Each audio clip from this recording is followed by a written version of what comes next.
Para saudara yang terkasih, selamat Minggu Paskah keempat. Tema renungan kita, tinggal pada Yesus supaya berbuah. Tahukah Anda mengapa masyarakat dunia sekarang disebut sebagai masyarakat urban?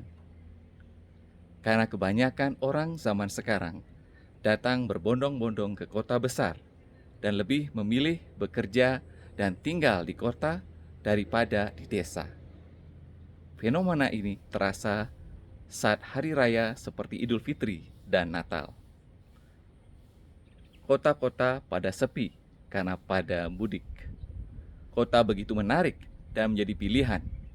Kota menjadi pusat pemerintahan, pusat perekonomian, dan pusat segala kesenangan masyarakat. Kota menjadi pusat berbagai sumber kehidupan dunia. Bagaimana dengan kehidupan rohani kita? Agar kehidupan rohani kita tumbuh dan menghasilkan buah, kita pun harus tinggal pada sumber kehidupan, yaitu Yesus, pokok anggur yang benar. Para saudara yang terkasih, Injil Yohanes pasal 15 ayat 1-8 melalui perumpamaan pokok anggur dan ranting menjelaskan pentingnya bersatu dengan Kristus untuk menghasilkan buah yang baik. Kisah Para Rasul pasal 9 ayat 26 sampai dengan 31 menceritakan tentang penerimaan Saulus yang kemudian dikenal sebagai Paulus ke dalam komunitas Kristen mula-mula. Bacaan hari ini sungguh luar biasa. Pengalaman Saulus menjadi jembatan antara kedua bacaan ini. Setelah pertobatannya yang sejati, ia bersatu dengan Kristus dan menjadi alat untuk membawa terang Injil kepada bangsa-bangsa. Ini adalah buah yang dihasilkan dari kesatuannya dengan pokok anggur yang sejati. Para saudara yang terkasih, kita tidak bisa menghasilkan buah rohani yang baik tanpa terhubung dengan Kristus. Ranting yang terpisah dari pokok akan layu dan mati.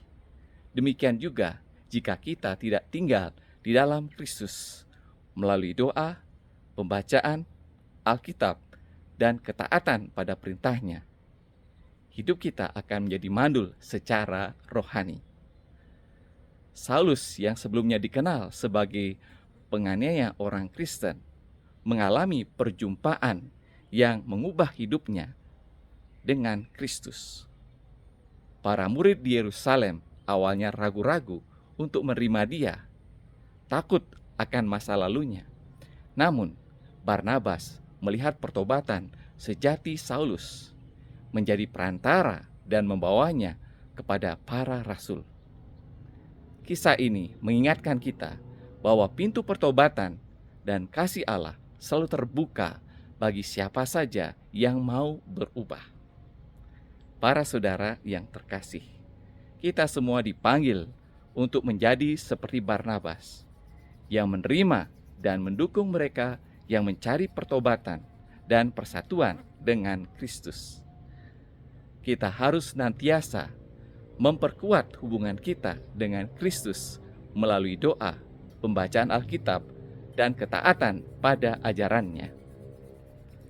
Buah yang kita hasilkan dari kesatuan ini bukan hanya untuk pertumbuhan pribadi, tetapi juga untuk melayani sesama dan menyebarkan kasih serta kebenaran Injil.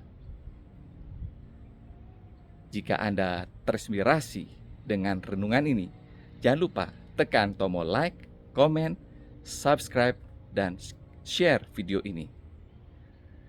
Dari Lakeview, Bedugul, Tabanan, Bali. Tuhan memberkati.